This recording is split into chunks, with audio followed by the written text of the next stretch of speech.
120 secondes, l'invité de Vincent Veillon. À partir de ce soir, les Genevois seront privés de bars et de restaurants, mais aussi de tous les commerces non essentiels, et ce pour une durée de 4 semaines au moins. L'objectif est de casser la courbe des contaminations qui explose partout dans le pays. D'ailleurs, le ministre genevois de la Santé, Mauro Poggia, souhaite que des mesures similaires soient prises dans les autres cantons. On semble donc s'acheminer vers un retour au semi-confinement, ce qui risque à nouveau d'isoler certaines catégories de la population. Et on va en parler avec vous. Anouk Jean-Monod, bonjour. Mais qu'est-ce qui s'est passé?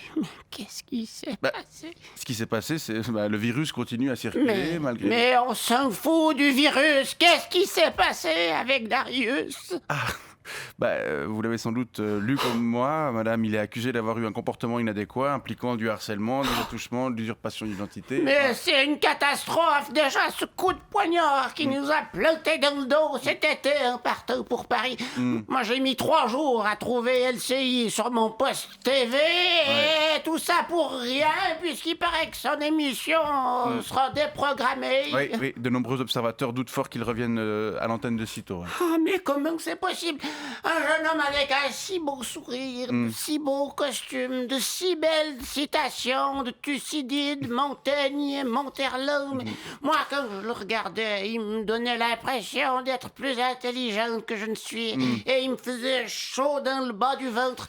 En un mot, j'étais amoureuse. Mais quelle trahison. C'est en effet le sentiment qu'éprouve une partie du public, celui d'avoir été trahi. Oui, c'est qu'on tombe de haut, vous comprenez? On pouvait se douter de rien avec son beau sourire, ses beaux costumes et ses belles citations. Ouais. Alors qu'il paraît qu'à l'interne, tout le monde savait. Il y avait des rumeurs, en effet. Une rumeur que tout le monde colporte, c'est plus une rumeur. Oui. Vous-même, vous étiez au courant? J'avais entendu des histoires, oui. Et puis en coulisses, c'est vrai que j'avais remarqué que Darius Rochebin était assez enclin à parler de fesses. Oui, et pourtant, vous avez rien fait. Et puis, vous avez participé 2 fois à son émission, là, pardonnez-moi. 3 fois. En fait, à l'époque, j'étais avec mon collègue, on devait vendre des billets de spectacle. Oui, voilà. À l'époque où il y avait les spectacles. Oui, c'est comme ça, il connaissait du monde, il avait de l'aura, du pouvoir. Mais c'est pas une raison. Non, c'est pas une raison, c'est pas une excuse. En effet, en tout cas, ce qu'on découvre avec cette affaire, c'est que la RTS est une entreprise comme les autres, avec les mêmes problèmes que les autres. Sauf que moi, quand j'étais à mon poste, je vais être sûr que Jonas Schneider, Philippe Revaz ou les 2 Veillons, eh bien, ils sont aussi sympathiques loin du micro que sous les projecteurs.